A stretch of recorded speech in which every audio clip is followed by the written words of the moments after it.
Channel பார்க்குற எல்லாருக்கும் வணக்கம்.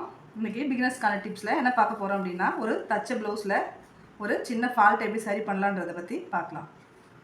பாருங்கள், நம்ம தச்ச ப்ளவுஸ் பார்த்திங்கன்னா நம்ம ஹைட்டும் கரெக்டாக வச்சுருப்போம். இந்த செஸ்ட்டோட லென்த்து பார்த்திங்கன்னா இதையும் கரெக்டாக வச்சுருப்போம். இந்த அளவையும் நம்ம இடுப்போட அளவு பார்த்திங்கன்னா கரெக்டாக இருக்கும். அளவு ப்ளவுஸ் வச்சு பார்த்திங்கன்னா நம்ம அளவு ப்ளவுஸ் இருக்கிற மாதிரியே நம்ம எல்லாமே கரெக்டாக கழுத்துலேருந்து எல்லாமே தைச்சிருப்போம். ஆனாலும் பார்த்திங்கன்னா இந்த கப் ஷேப் பாருங்கள், இந்த டாட் கூட கரெக்டாக பிடிச்சிருப்போம்.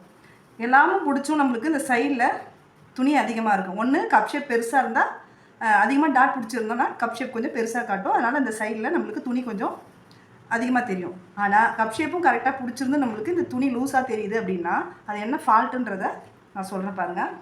நம்ம முக்கியமாக அது வந்து பின் டாட்டால் வர்றது தான். இப்போ பின் டாட் பார்த்திங்கன்னா இந்த அகலம் கரெக்டாக நீங்கள் பிடிச்சிருவீங்க.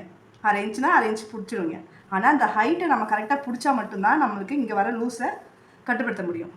எப்படின்னா நீங்கள் ஃப்ரண்ட்டில் பார்த்தீங்க அப்படின்னா இந்த சென்டர் பாயிண்ட் இருக்குது பாருங்கள். இந்த சென்டர் பாயிண்ட்லேருந்து 1 இன்ச்சு தள்ளி எவ்வளோ இருக்குதுன்றதை அளந்துக்கணும். நீங்கள் கரெக்டாக அளந்துட்டு பார்த்தீங்கன்னா ஒரு 4 இன்ச் அளவுக்கு உங்களுக்கு பாருங்கள், இந்த சென்டர் டாட்லேருந்து இந்த 4 இன்ச்சு பெரும்பாலுமே ஒரு 4 இன்ச் அளவுக்கு உங்களுக்கு டாட் இருக்கும். இந்த ஹைட்டு ஒரு 4 இன்ச்சாவது நீங்கள் பிடிச்சிடணும். பிடிச்சாதான் உங்களுக்கு இந்த சைடு லூஸ் வராது. இந்த டாட்டோட ஹைட்டு கம்மியாச்சுன்னா இங்கே இருக்கிற துணி லூஸ் கொடுக்கும், நம்மளுக்கு சைடில் லூஸ் வரும். அதனால் இந்த டாட்டை கரெக்டாக நீங்கள் இந்த சென்டர் பாயிண்ட் தள்ளி 1 இன்ச்சு, அதாவது இந்த சென்டர் பாயிண்ட் தள்ளி 1 இன்ச்சு அளவுக்கு எவ்வளோ கேப் இருக்கோ அந்த அளவுக்கு நீங்கள் டாட் பிடிக்கணும். நீங்கள் ட்ரை பண்ணி பாருங்கள். ட்ரை பண்ணி பார்த்துட்டு கமெண்ட்டில் சொல்லுங்கள். நன்றி.